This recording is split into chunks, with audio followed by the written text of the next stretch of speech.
Hi. Been a long time. What kept me from you? I don't know. Victor Oliver, the beach bum astrologer. Yes, on the beach. Still beach bumming. Working too. But I'm on a diet at the moment. I'm on this Michael Mosley 800 calorie a day diet thing. And I've lost let's get this right. I've lost 7 pounds, or half a stone. This would be about 2.3 kilograms, something like that, in 5 days. That's not bad, is it? Now, I'm only going to talk for a moment about the moon's nodes. A few days ago, the north node moved into Aries, tropical Aries, and the south node into Libra. And I've been reading a lot of commentary about this this change in energy. And of course, around now, it's 23rd of July, the nodal axis, the moon's nodes are squaring Pluto. If one follows the logic of that, God knows what great transformation we're supposed to be going through. I'm touching on a sensitive subject that tends to upset astrologers, and it has to do with what we believe as astrologers. What do we believe in the symbols that we talk about? When we talk about the moon's nodes, we're not talking about celestials, we're actually talking about points in the sky where two pathways, the sun and the moon, intersect. And we attach to this intersection a power, or a symbolism, might be a better way of putting it. But this touches on a difficulty because astrologers have so many different ideas about the nodes. I could say to you, for example, that I've studied the nodes through draconic astrology. You can't practice draconic astrology, unless you consider the moon's nodes, because in creating the draconic chart, you're shifting the north node to 0 degrees Aries. So there's the presumption here that you're creating something of new symbolism, new power, if you like. And then I read commentaries about people who say that the north node is about our destiny, which is where I take it, and the south node belongs to the past, what is familiar, our default characteristics. But then you might hear some traditional astrologers saying the opposite, that somehow the south node is the power and the north node is somehow more the negative, and some sort of clever arguments advanced to justify that argument. I'm touching upon these subjects not because I've reached absolute conclusions, but only because later this year I'm going to upset quite a few people by advancing an idea in a debate that much of what we do as astrologers is basically belief. I know some of you believe or know that astrology is an automatic process, that somehow it has its own cause and effect. But the starting point for astrology is symbolism. And almost in all cases, that symbolism arises from ancient deity worship, whether you go to the Greeks, the Romans, or whoever. And what's the point of my saying this? And am I putting down astrology when I say this? Absolutely not. The power resides in what we believe. Now, some people will say, well, the client doesn't have to believe anything. Well, no one's saying the client does have to believe anything. It's what the astrologer thinks. It's the astrologer that's opening the doorway, which is the horoscope. And what is the horoscope but a symbol? And what does it contain? It contains symbols. If we think of Venus, for example, the astronomical Venus, well, we know what we're going to find. We're going to find a sparkly planet that's a hellhole.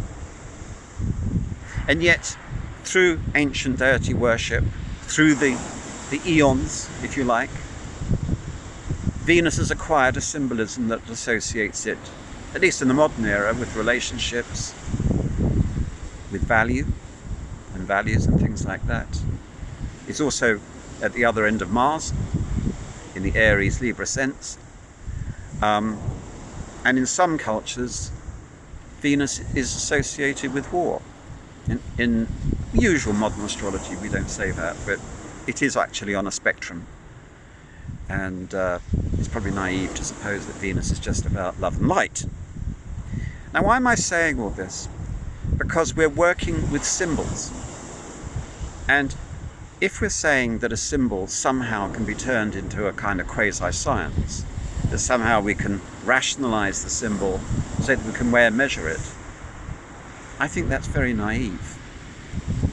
So while I have nothing much to say about the nodal square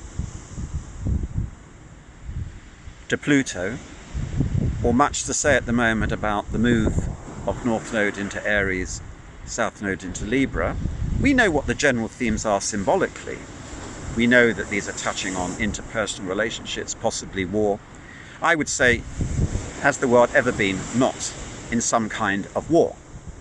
Is the world ever not in some kind of transformation? So today, your beach bum astrologer doesn't really have answers, just questions. But I will be advancing some perspectives later in the year with another astrologer. We're going to have a nice debate. A couple of things I will say is that turning astrology into a historical study does not turn it into a science. And no matter how many degrees you build up, that still doesn't turn it into a science. We have to think a little better than that. I've been rereading Liz Green lately, and she reminds us that astrologers are better understood as priests. We don't call ourselves priests anymore. But there's something in what she says, because we have to remind ourselves that as astrologers, we are intermediaries between one domain and another. And one of those domains we can't see, we don't really know it, but we try to read it through symbols, hieroglyphs and various other things to which we attach meaning.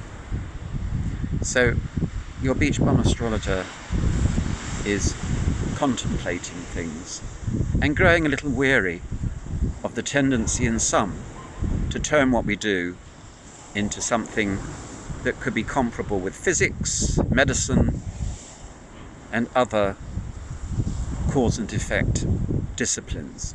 I'm simplifying a bit because there isn't time or space or even the inclination to go into all the nuances of this. So I'll have something more to say about the nodal axes' move into Aries Libra in the future. But as astrologers, shall we try to lower the expectations a bit? As I say, the world has never not been at war in some place. Sometimes we're more at war than others, and it's not always easy to discern what is particular from what is general. So you see the sea. It's a little bit choppy today. It's been quite breezy on the sunny south coast of England. Over there, you can't see it probably, is Brighton. This is the Bay of Lancing, by the way. Very popular with kite surfers. The wind, I'm told, is perfect for kite surfing. Anyway, it's nice seeing you all. If you want to contact me, I'm at victoroliver.co.uk. That's Olliver. My first name is Victor. My surname is Oliver.